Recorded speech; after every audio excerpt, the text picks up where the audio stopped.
Hola amigos, bienvenidos a Diose Comics.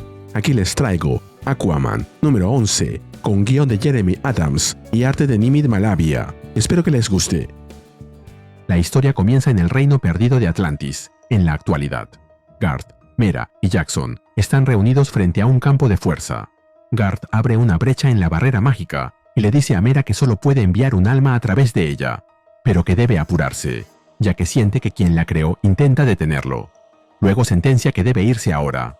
Mientras tanto, Mera piensa que lo que está por suceder no es una historia sobre ella siendo una reina, ni sobre ella siendo una madre, mucho menos sobre ella siendo una esposa.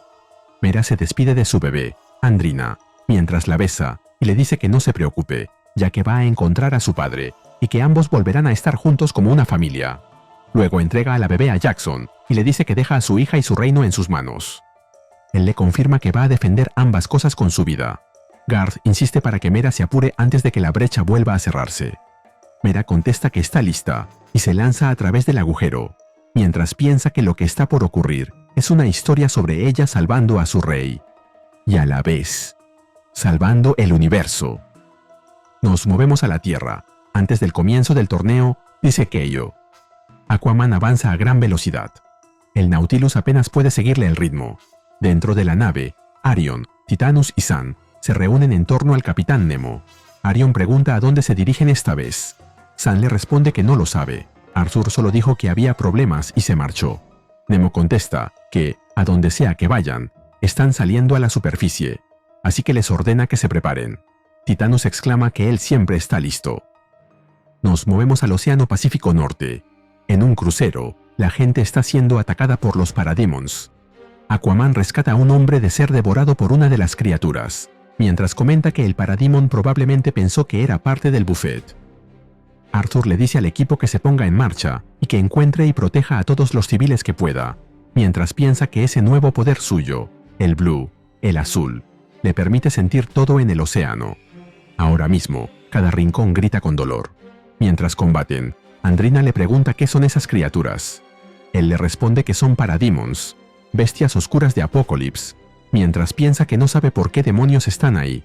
Arthur recuerda que Andrina, Andy, su hija, fue tomada por el dios Dagon cuando era bebé y que ahora ha crecido.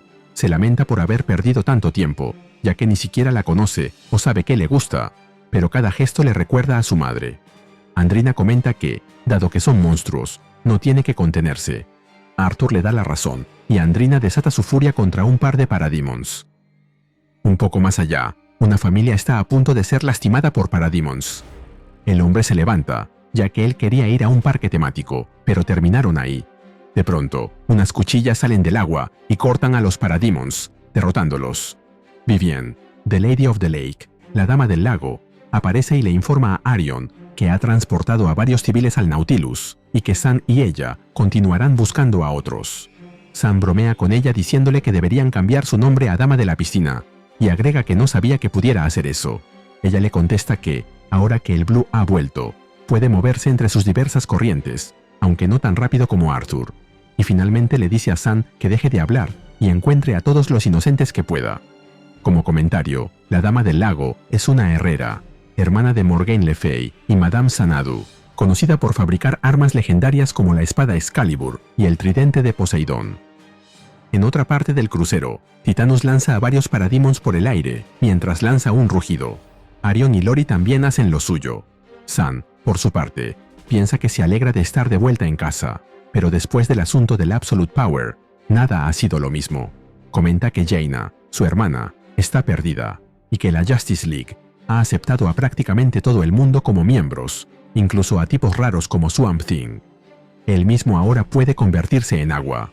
Aquaman dice que es para mejor, y probablemente tenga razón, dado el estado del mundo. La Justice League Blue, nombre que le ha dado a su equipo, patrulla el océano combatiendo a los Parademons que aparecen por todas partes. Mientras habla, San combate a los Parademons en su forma de agua. Finalmente se coloca detrás de dos de esos monstruos y los sorprende, diciéndoles que no se preocupen. Los superamigos han llegado, haciendo referencia a la clásica serie de dibujos animados de los 80.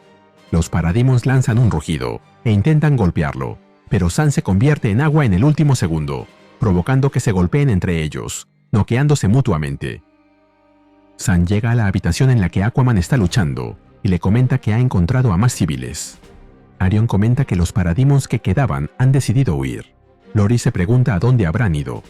Finalmente, el grupo se reúne. Arthur informa que él, Lori, Titanus y Andy perseguirán a los Parademons que huyeron hacia su nido. Ordena al resto que se contacten con la Justice League. Les informen lo ocurrido y vean si pueden ayudar. Mientras lo ve marcharse, Arion le dice a Aquaman que sea cuidadoso, pero él responde que eso no viene incluido con el trabajo. Nos movemos a Sebel, lugar de nacimiento de Mera.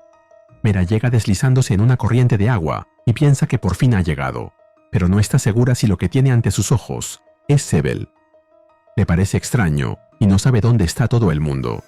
Usualmente, las naves que cruzan la barrera están rebosantes de vida, pero ahora todo está tranquilo. De pronto, reconoce el palacio de su padre, donde cree poder obtener respuestas. Piensa que siempre es extraño regresar al lugar donde se crió, donde le enseñaron a odiar a los atlantes y donde la entrenaron para matar al hombre con el que finalmente se casó. Cuando llega a la puerta del palacio, pregunta si hay alguien allí. Para su sorpresa, alguien desde dentro le responde que reconoce su voz, la de su antigua amante, la que se suponía sería su esposa. Mera se encuentra frente a frente con Nero, sentado en el trono de Sebel. Él le da la bienvenida a casa y le dice que está encantado de ver que su amada ha vuelto a lo poco que queda de Sebel. Mientras tanto, en el Océano Pacífico, el grupo formado por Aquaman continúa con su búsqueda de los Parademons. Mientras continúan descendiendo, Andrina comenta que se está volviendo más caluroso. Su padre le explica que esos túneles conducen hacia el núcleo de la Tierra. A su alrededor hay flujos de lava protegidos por las rocas, lo que calienta el entorno a medida que se sumergen. Lori comenta que puede oír algo en la siguiente cueva. Titanus, por su parte, dice que él no escucha nada. Aquaman, intrigado, les pide a todos que guarden silencio. De pronto, su semblante cambia y se pregunta qué demonios está viendo. Una montaña submarina de rocas creada artificialmente por los Parademons se alza ante ellos. Aquaman se percata de que es obra de los Deep Six. Andrina le pregunta quiénes son. Él le responde que son criaturas abominables creadas por Darkseid, pero no entiende qué están construyendo. Luego piensa en el vapor y las rocas apiladas, y concluye que están creando un horno de alta temperatura. Le cuenta a su hija que en Apokolips, el planeta de origen de los Parademons y los Deep Six, la superficie está cubierta por hornos volcánicos gigantes, una plaga que hace que la vida sea casi imposible. Teoriza que ellos deben estar intentando replicar uno de esos hornos ahí, en la Tierra, un horno volcánico que no solo diezmaría la vida en el mar, sino también la que existe a cientos de kilómetros en la superficie. Andrina, con una sonrisa, le pregunta qué están esperando. Titanus también quiere empezar a aplastar. Aquaman responde que sí. Titanus, crash. La lucha contra los Deep Six comienza mientras Aquaman reflexiona sobre lo extraño que es ese equipo. Todos unidos por The Blue, todos luchando por la Tierra, todos luchando por él, incluyendo a su hija. Hace una pausa en sus pensamientos para felicitar a Andy por lo buena que se ha vuelto manejando el tridente, y ella le responde que su madre era muy diligente con las lecciones. De pronto Slick, uno de los Deep Six, se lanza sobre Andrina e intenta morderla, pero ella lo bloquea con el tridente. Aquaman, preocupado, utiliza su tridente y derriba a los Parademons y los Deep Six que lo rodeaban. Luego activa sus poderes, sus ojos se iluminan y el agua se arremolina a su alrededor. Les pregunta si quieren sentir el poder del océano, si quieren ver lo que ocurre cuando intentan dañar ese mundo. Finalmente, agrega que él es Arthur, el avatar de The Blue, y que ellos pagarán por lo que han hecho. Si aprecias mi trabajo, regálame un like, suscríbete y activa la campanita. Gracias. Saludos a Pablo Fernández 5926. Mientras un remolino de agua golpea a los Parademons y los aplasta entre las rocas, Aquaman comenta que aún se está acostumbrando a dejar que el flujo del poder lo atraviese, a ser uno con el agua y a decirle qué hacer. Aún se está acostumbrando a comandarla para atacar, a controlar agua hirviendo del núcleo terrestre para usarla como mortales y flameantes víboras líquidas. Esa es su herramienta para la venganza, el medio para su destrucción. Finalmente, utiliza el agua para enfriar la lava, creando picos irregulares y rocas afiladas. Un tifón mortal. Las rocas se arremolinan junto con el agua, mientras él se mantiene solemne en el centro. Andrina, Observándolo con admiración, le pide que acabe con ellos. Slick ordena la retirada al ver el poder absoluto de Aquaman, pero es demasiado tarde. Todos son golpeados por las rocas. Lori queda impactada por el resultado y le pregunta a Aquaman si tal vez no se le pasó la mano. Andrina, sin embargo, exclama que su padre ha sido impresionante. Arthur, mientras mira sus propias manos, afirma que hizo lo que tenía que hacer. Pero, por dentro, se cuestiona si era necesario. Piensa que hay algo en el agua, algo en él, algo que está fuera de control. Luego vuelve a la realidad para decirle a su equipo que va a hablar con la Justice League y contarles lo que han encontrado, para que puedan detenerlo de la manera que sea posible. Y se nos cuenta que en el próximo número veremos al avatar de The Blue enfrentándose a un aliado para salvar el universo, en DCKO. Y así terminamos con el video. ¿Qué te pareció? Dímelo en los comentarios y te espero en el siguiente video de Ariose Comics. Nos vemos allí.